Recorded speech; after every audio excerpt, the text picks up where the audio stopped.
La civiltà dell'amore, fratelli e sorelle, costruite senza stancarvi mai questa civiltà. Lavorate per questo, pregate per questo, soffrite per questo.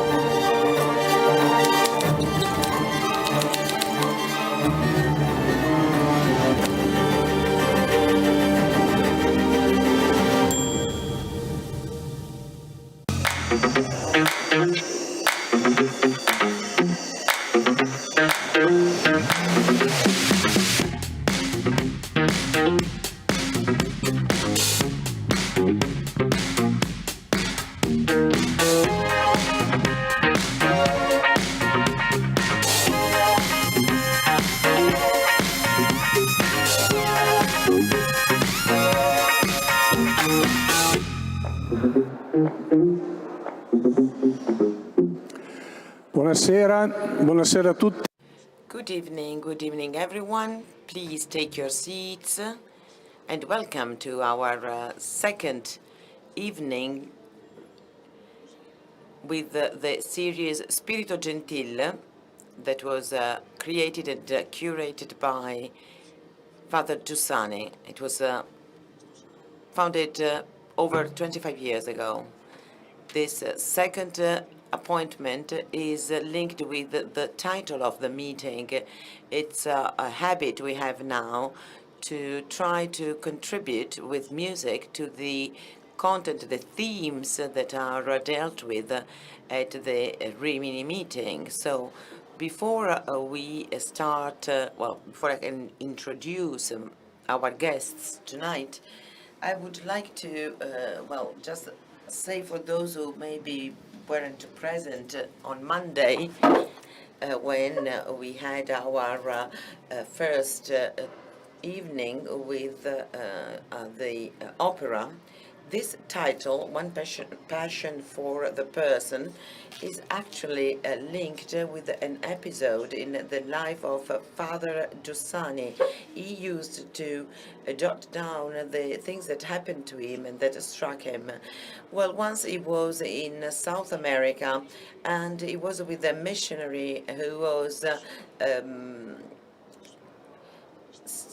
leaving to go through a marsh, through the mud, in order to, after a very long and dangerous path, to meet just one single man.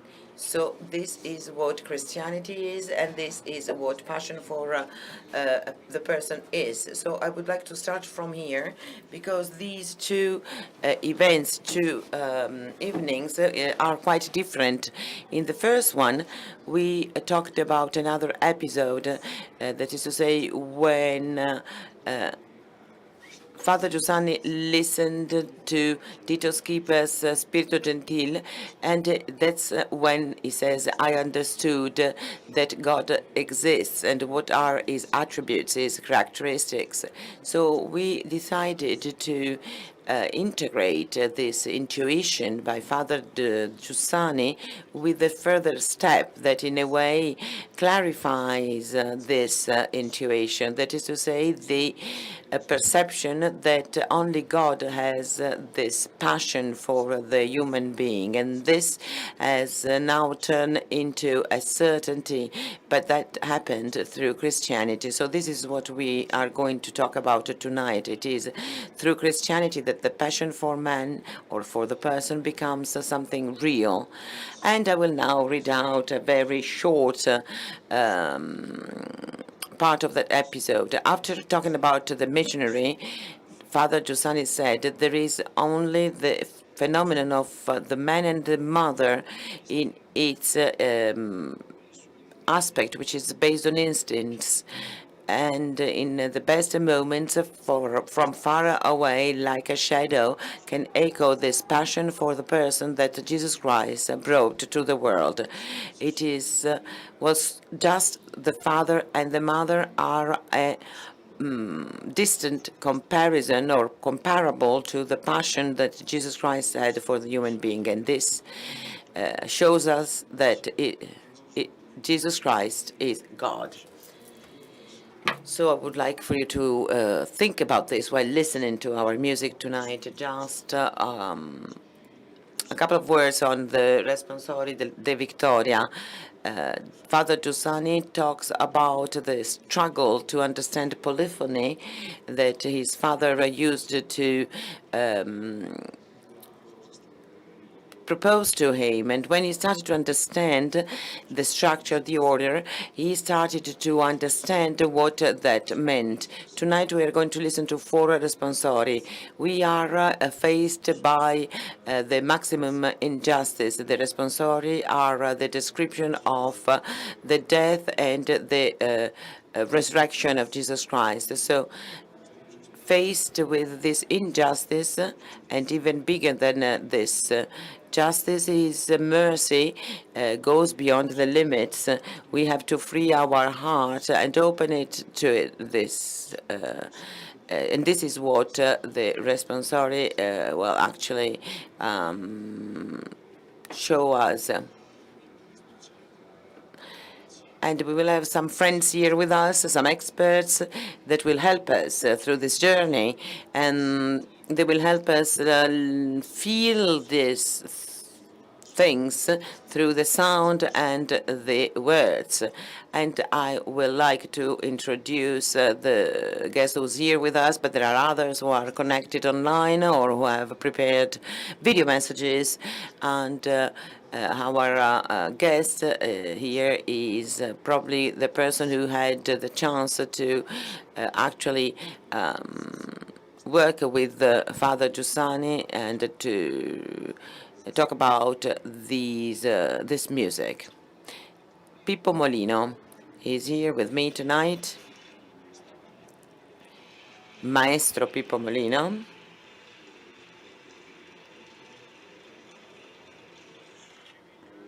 I'd like to thank him for being here with us tonight, and for many other reasons, because we've been working together for years and years at Spirito Gentil.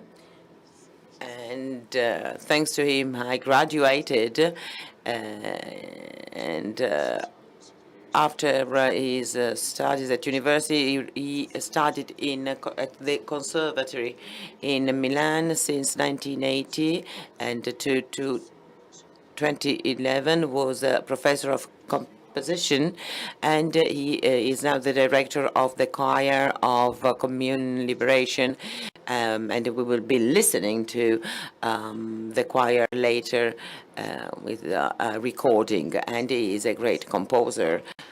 I would like to thank him again for being here, and I would like to ask him to introduce, to talk to us about the relationship, the emotional relationship, the technical relationship on this music, starting from the teaching by Father Giussani. Thank you, Pippo.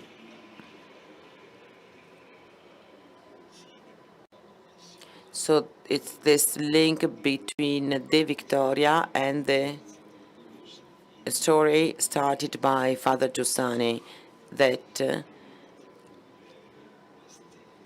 made Bellini and me decide to propose this recording for this evening.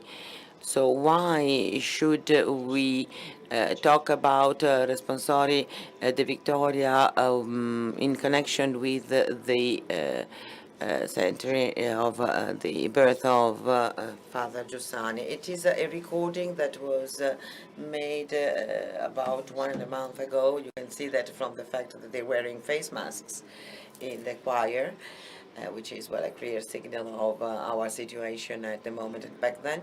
And I would like to start from a personal motive and why I started to direct the choir of communal liberation. I was responsible for the songs of this movement when I was young, but I didn't want to start directing the choir. I was professor at the conservatory, and I thought that it would have been quite a task. I did understand and that Father Giussani would have liked for me to direct the choir. But now thinking about that, I really appreciate the fact that when we talk about the Victoria, when we talk about the choir, we are actually talking about Father Giussani himself. He never told me, never asked me directly to direct the choir because knowing how I was, I would have said yes immediately because that's how I was. But it wouldn't have been a free choice on my part, and this really makes me admire Father Giussani even more. And then in 1986, when I finally decided to start directing this choir, also thanks to the support by Sister Gelsomina, she told me, "Don't you understand that you should be the one directing the choir?" So that's a new chapter in the history of the choir started. The choir was already there before me. There was Don Vanni Padovani, Adriana Mazzani, and the choir was already a high-level choir. But with me, it changed somehow. Before I started directing the choir in 1986, the choir used to perform things that were maybe more difficult. They were driven by musical interest that was not so close to our experience. When I started, I did things that were actually more simple, and people were surprised at the beginning because when I decided to take up this kind of work, which is quite complex and for me, but also for the members of the choir themselves, well, what we wanted to do was to put into practice the human genius that can be perfectly applied to music. And I'm talking about the genius of Father Giussani. This is the reason that brought me to make certain choices. And I'm never regretted to have taken this decision. So I said things that were easier, simpler.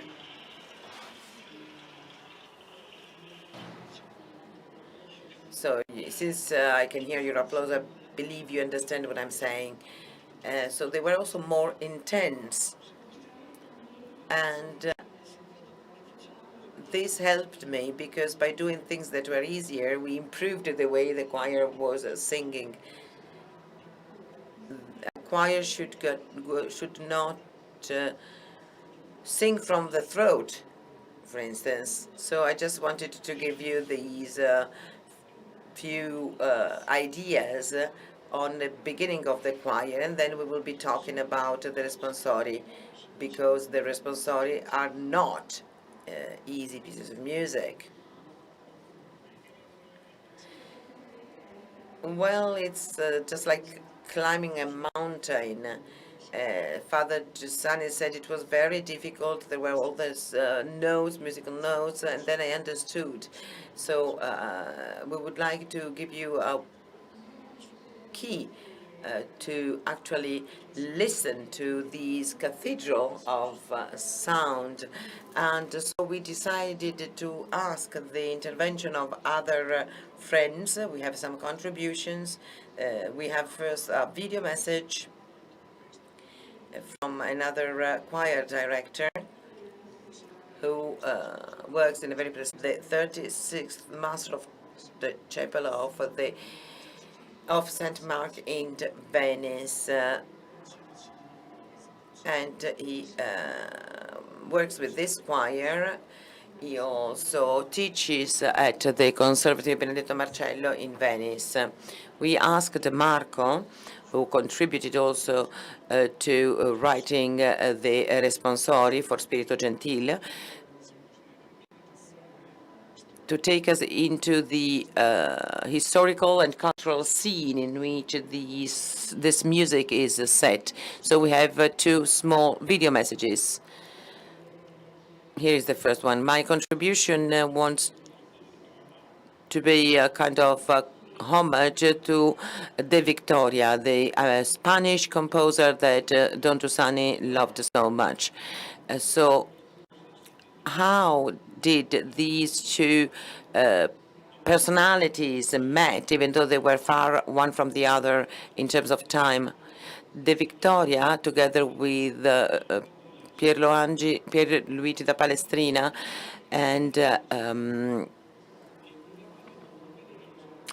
and another important author, was a part of a trio, and their works were first published at the beginning of the 20th century in the church environment, thanks to Saint Pius X.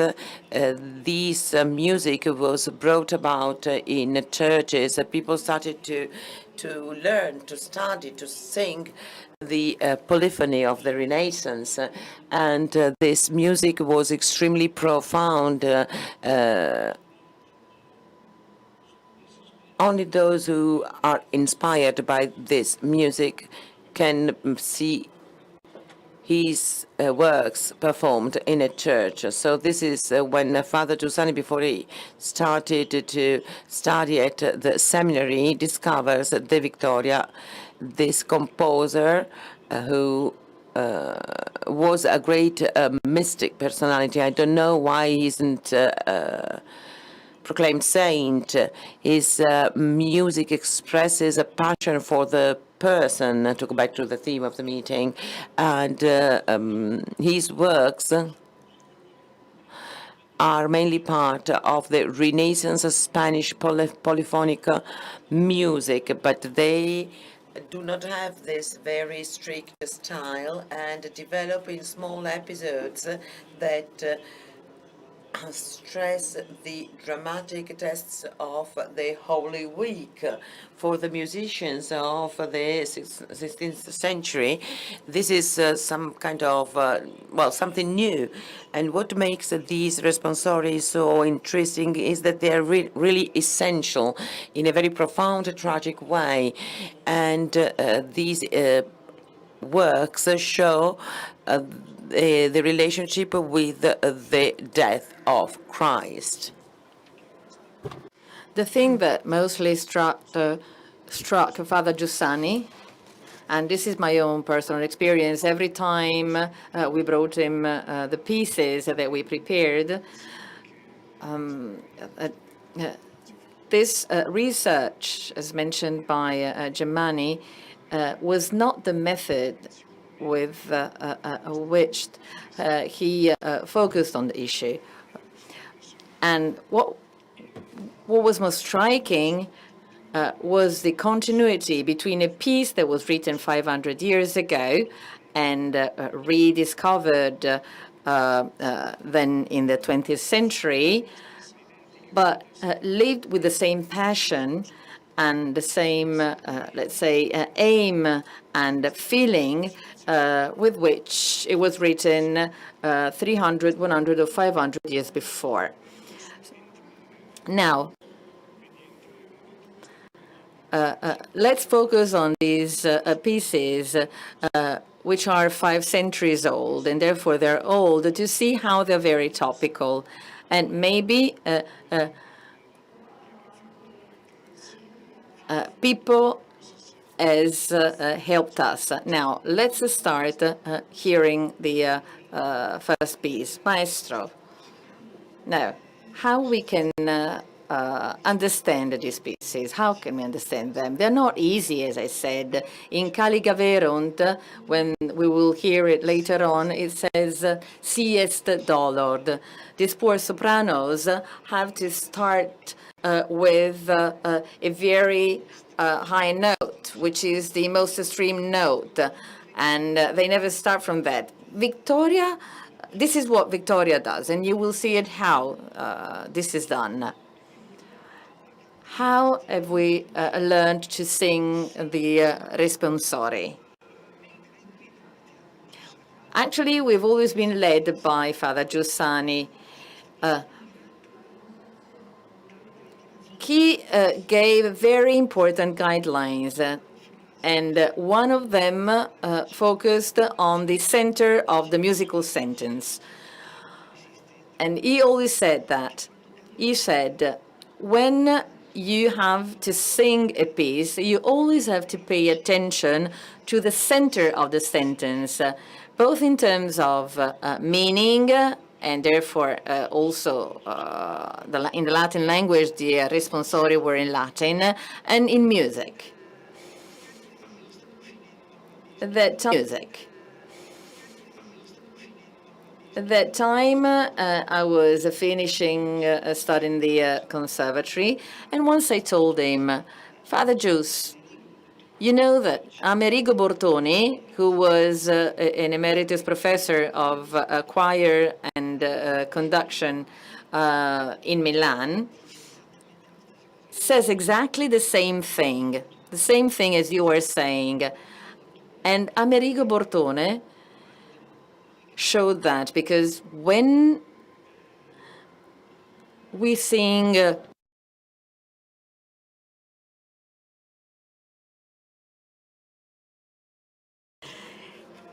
it's clear that we focus on caligaverunt oculi mei, and even to the loudest note.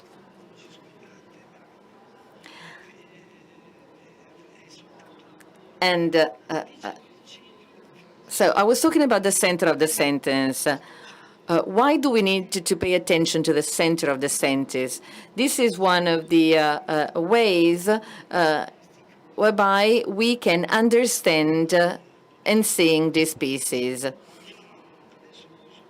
And now I'm going to use Father Giussani's words. Giussani said,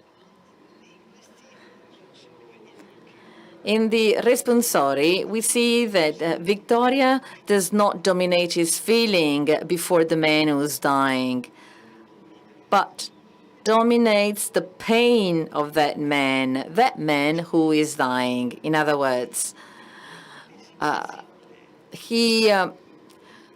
Victoria is an embodiment of that pain. And this is a gesture helping us. To conclude, when studying the responsori, and we never stop studying them, every time you have to review them, every time you have to continue studying them. So attention is paid not only to the center, but also to some words which are more important than others. The first responsorio we're going to listen to is Amicus Meus. Victoria says, Amicus meus, as in Judah, osculis me tradidit signo, as in my friend has betrayed me with the sign of a kiss, by a kiss. But Victoria says exactly a kiss. Can you, if you realize it's a kiss, it's not telling the story. And so you will see that in the performance, we have focused on the word osculi. And I've just given you some practical examples to make you understand how you have to enter into the responsorio in order to understand it. And then, quem osculatus furum, the one that I kissed, Judas says to his friends, ipse est teneteum. The one I have kissed is the one. Take him, teneteum. Ipse est is very similar to osculi from a musical perspective. And we focused on that, but also Victoria focused on that. And this is what we have done. Now, you will listen to this small piece of Amicus Meus with Osculi and Ipse Est. Later on, we will listen to it fully.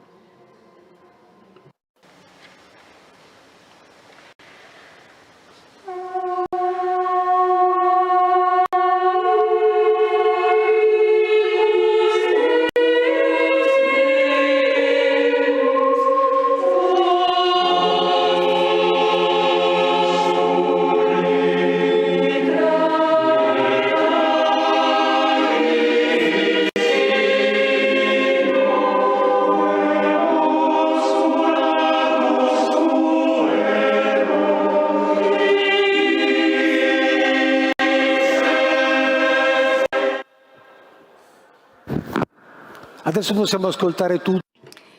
Now we will listen to it fully.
invitare adesso un nostro... I would now like to invite a dear friend of ours who every year is back with us, and every year he accepts to be with us, another maestro, Chris Fatt, who is connected from New York.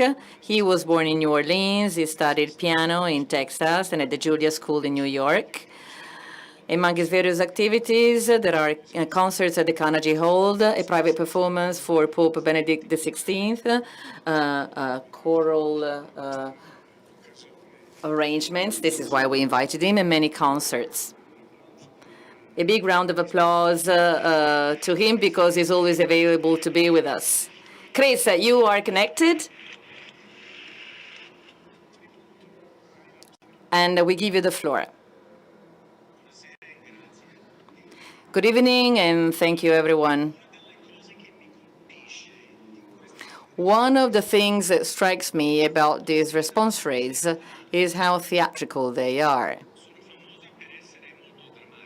They're famous for being very dramatic. We know that. But to me, they're also very theatrical. And here in this piece, you have multiple speakers. You have Jesus, the enemies, and there's always a narrator. I always tell my choir, when Jesus is speaking, it's different. It's not the same as a descriptive text or as a text of other people. It's Jesus. So we need to let those words enter into us. So listen to the fact that De Vittoria is using the music to communicate Jesus to us. I was also thinking something else, and this is very interesting to me. These responsories were performed 100 years ago by boys, no women. Let's think of what it's like to hear a 9-year-old boy sing, "The sign by which my friend betrayed me was a kiss," or worse yet, "I was like an innocent lamb. I was led to the slaughter." It's pretty shocking. Everything about these first two pieces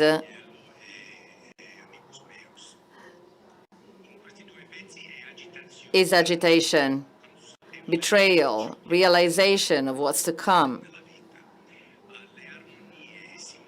The harmonies even move faster. Jesus speaks of his betrayal and what's going to happen to him. The enemies are saying, "Come, let us put poison into his bread, and let us cut him off out of the land of the living." The music reflects the dread, the innocent being surrounded and trapped by the enemies. De Vittoria is a master at placing us where we can experience that drama, if, only if, we allow ourselves to be touched. Thank you, Chris. Thank you for this.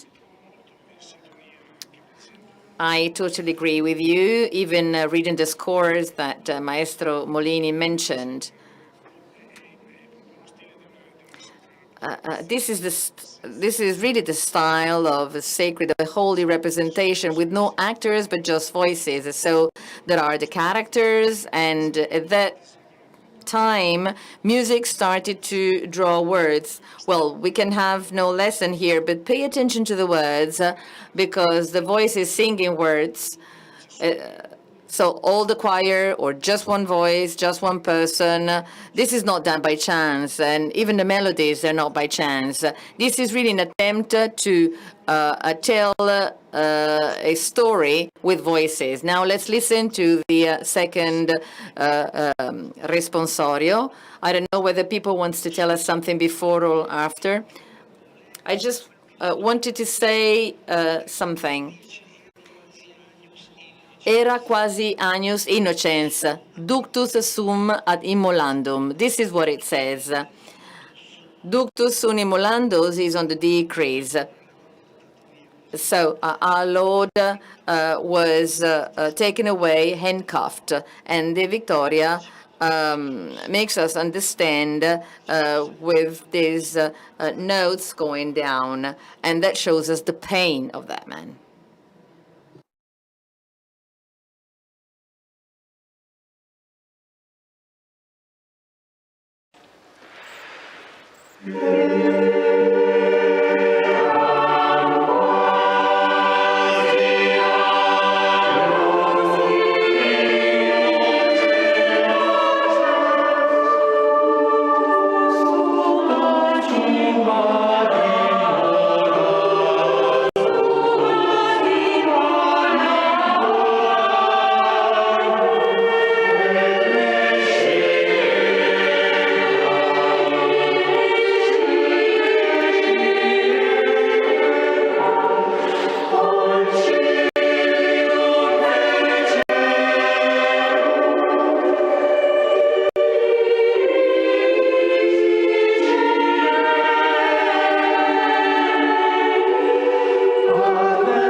Viene voglia di fermare.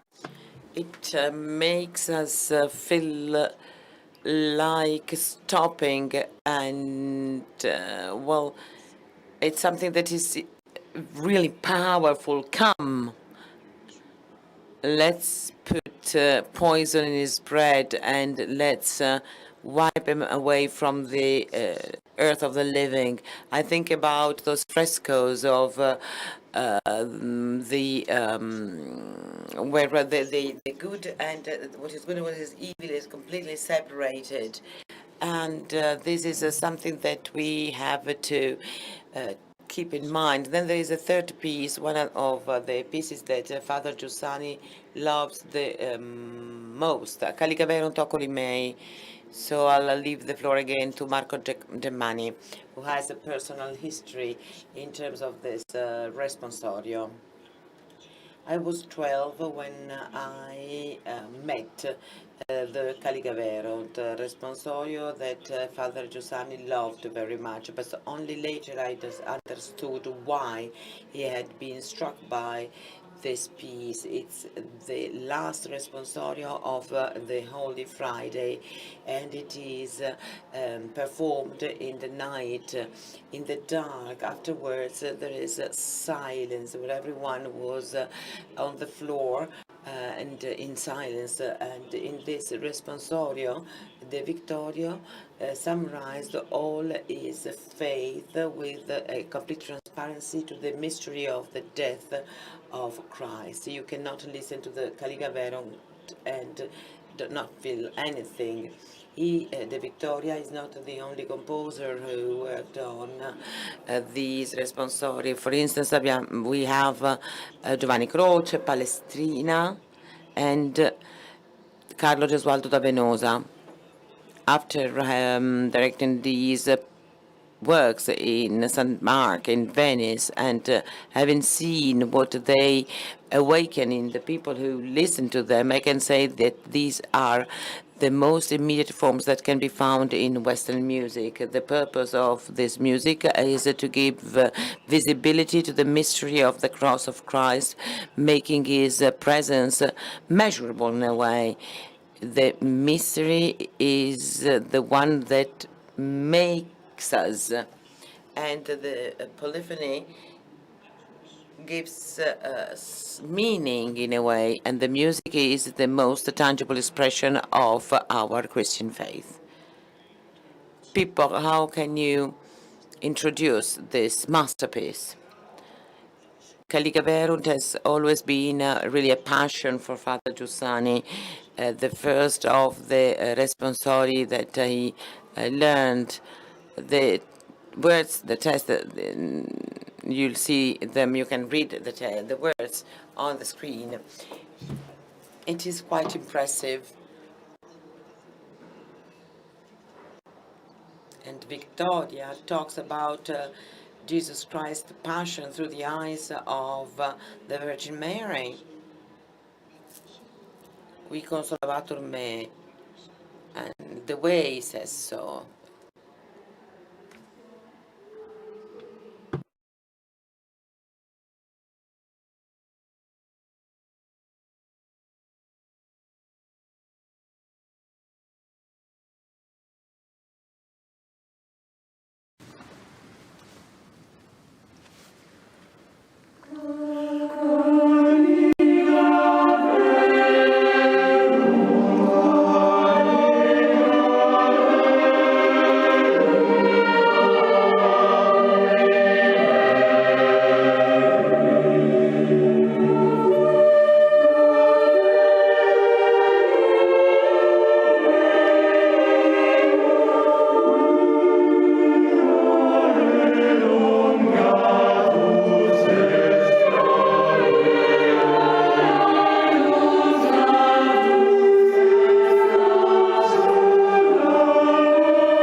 È sempre molto difficile. It is always very difficult to break the silence at moments like this, to add the words, but well, we have to. Chris, please. Well, I believe that Caligaverunt, and then we'll listen to Tenebre Facti Sunt, are quite different from the first two pieces.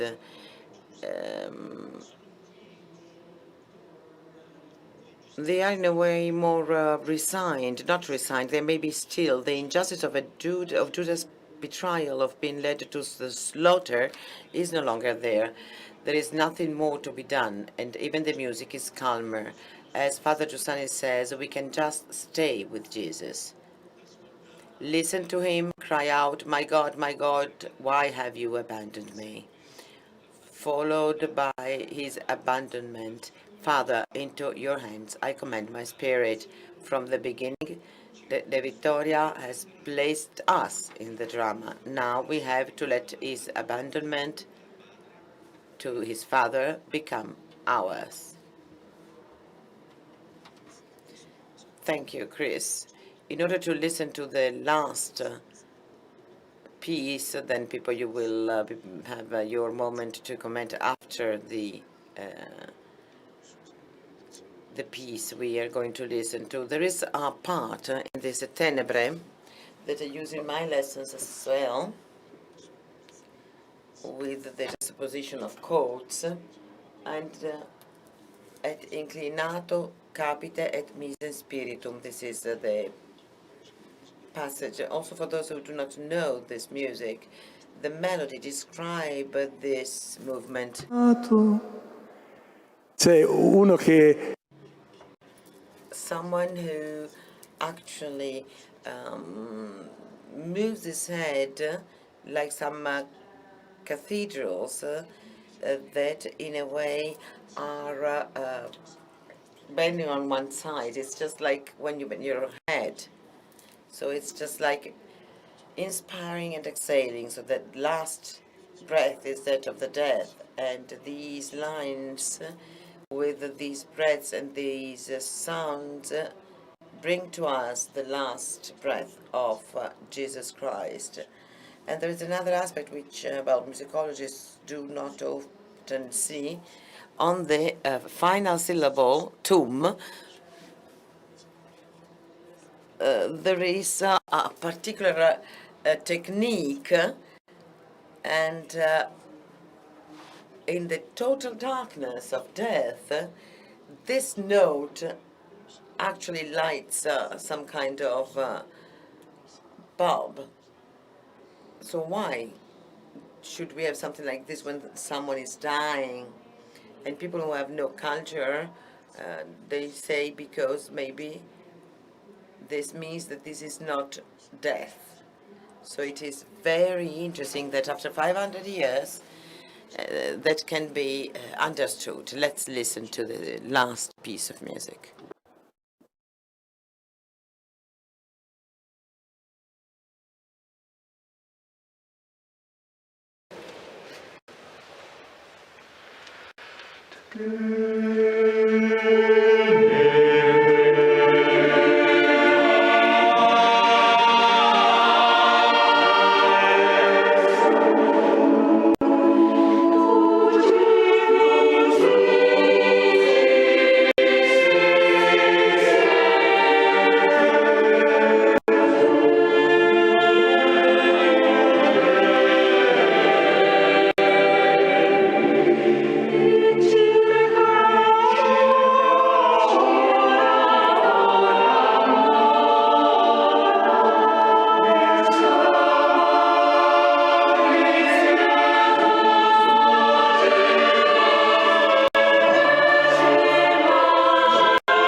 Maestro.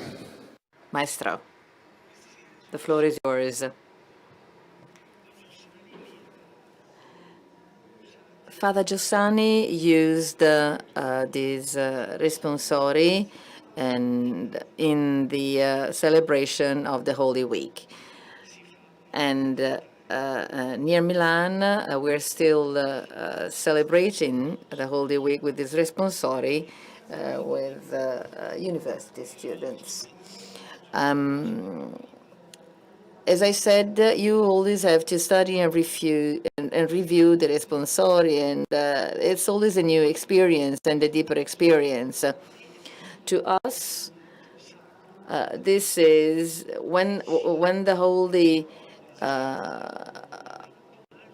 song is like this, and it's so near the human being. The music is an experience. It's an experience you live, and the experience is always something new. And I'm more moved now than I was in the past. And even the choir members feel the same thing and have the same experience. Thank you, people. Now, before the conclusion, I go back to the episode I read at the beginning, because the words that were always repeated by Giussani, Don Giussani always said the word repeat, and the choir is always repeating. And these words are words that I want to repeat so that they're not that abstract. And they can acquire a dramatic dimension. Again, the episode of the missionary. Don Giussani said, and I was struck, and I was standing still, and I was looking at him, and I said to myself, this man is risking his life to go and rescue another man that maybe he will never see again. He was risking his life for a man. And I understood at that time what Christianity was, a passion for the person, a love for the person. Only God and his mystery can be so deeply passion for us and for our destiny and happiness more than ourselves.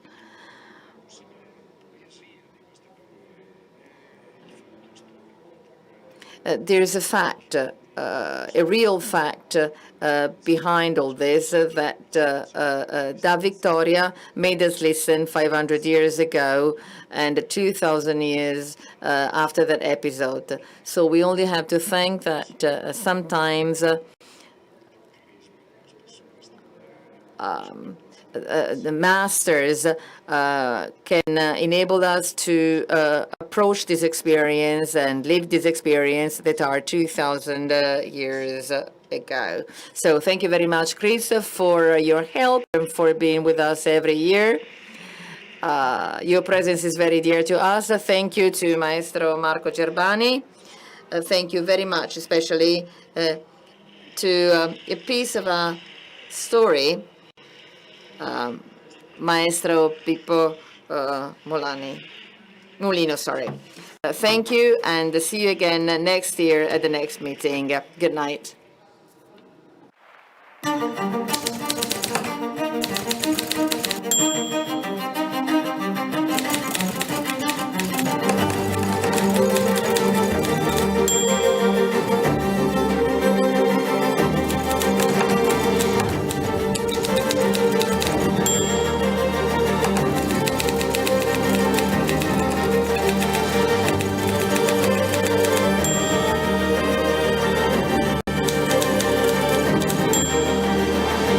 Civiltà dell'amore, fratelli e sorelle, costruite senza stancarvi mai questa civiltà. Lavorate per questo, pregate per questo, soffrite per questo.